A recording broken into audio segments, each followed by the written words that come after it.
ကုတ်ဝင်များလို့ပို့ကုန်ပဲတွေနဲ့မင်းပူချောင်သုံးတီးနှံများအားလုံးအယောင်းဝယ်တင်ငိမ့်နေပါတယ်။ရန်ကုန်ပြည်နောက်ကုတ်စီတိုင်းမှာပြင်ပပို့ကုန်ပဲမျိုးစားတွေဖြစ်တဲ့မက်ပဲနဲ့ပဲစင်ကုန်ကတော့ဈေးကွက်အတွင်းအဝယ်ပုံမှန်ရှိနေအားကြောင့်ဈေးအေးနေသလိုမင်းပူချောင်သုံးတီးနှံတွေဖြစ်တဲ့ကျွတ်တွန်အာလူနဲ့ရေထွက်ကုန်တွေကလည်းနယ်စုံကနေကုန်စည်ဝင်ရောက်မှုပုံမှန်ရှိနေအားကြောင့်ဈေးအသက်ကျသိမ့်မရှိပဲတင်ငိမ့်နေတာကိုတွေ့ရပါတယ်။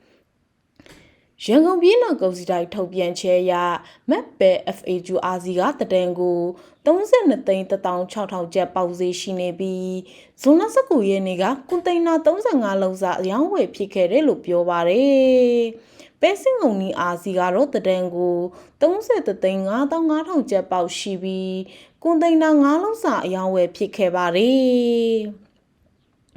ဈေးကွက်အတွင်းကျက်သူနီစိတ်ဖြူရှယ်ကတော့တပိတ်တာကို3900ကျပ်လက်ကြီးက3400ကျပ်နဲ့လက်ချောက2300ကျပ်အတီးတီပေါက်ဈေးရှိနေပါတယ်ဈေးကွက်အတွင်းကိုကုန်ကားစီးရေ15စီးနဲ့ကျက်သူနီပိတ်တာချင်း9000ခန့်ဝင်ရောက်ခဲ့တယ်လို့ကုန်သည်တွေကပြောပါတယ်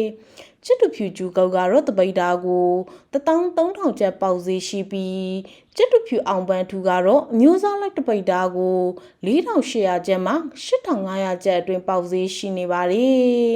ဇွန်လ19ရက်နေ့ကဘရင်နောက်ကုန်စီတိုင်းကိုချစ်တူဖြူပိတ်တာချိန်8200ခန့်ဝင်ရောက်ခဲ့ပါတယ်အာလူအောင်ပန်း A1 ကတပိတ်တာကို1600ကျပ် OK နဲ့ S1 အုပ်စုကတော့2200ကျပ် S2 အုပ်စုကတော့1900ကျပ်အတီးတီပေါက်ဈေးရှိနေပါတယ်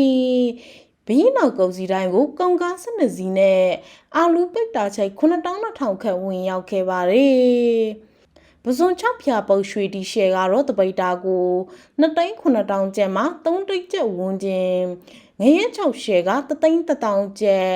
ငပုတ်6ရှယ်က9,500ကျပ်နဲ့ငနီတူ6ကတပိတ်တာကို3,000ကျပ်ဝန်းကျင်ဈေးနဲ့အယောင်းဝယ်ဖြစ်နေပါတယ်လက်တလုံးမှာပုကုန်ပဲတွေဝယ်လိုအားရှိနေတဲ့အတွက်ဈေးနှုန်းခိုင်မာမှုရှိနေပါတယ်။မိဖို့ချောင်တုပ်ကုန်စီတွေကလည်းကုန်ဝင်ပုံမှန်ရှိနေရကြောင်းဈေးနှုန်းတွေတိတိတသားပြောင်းလဲခြင်းမရှိဘဲဆက်လက်တည်ငြိမ်နေအောင်ပဲလို့ကုန်သည်တွေကခန့်မှန်းထားပါတယ်။တဖောင်းမထိုင်းကသုံးသက်တင်ပြထားတဲ့ဘရင်နောက်ကုန်စီတိုင်းပေါက်ဈေးနှုန်းတွေဟာလက်ကာဈေးနှုန်းများတာဖြစ်ပြီးလက်လီဈေးကွက်အတွင်းဒေတာလိုက်တဲ့ယူပို့ဆောင်ရေးစရိတ်ပေါ်မူတည်ပြီးဈေးနှုန်းအနည်းငယ်ကွာဟမှုရှိနိုင်ပါတယ်ရှင်။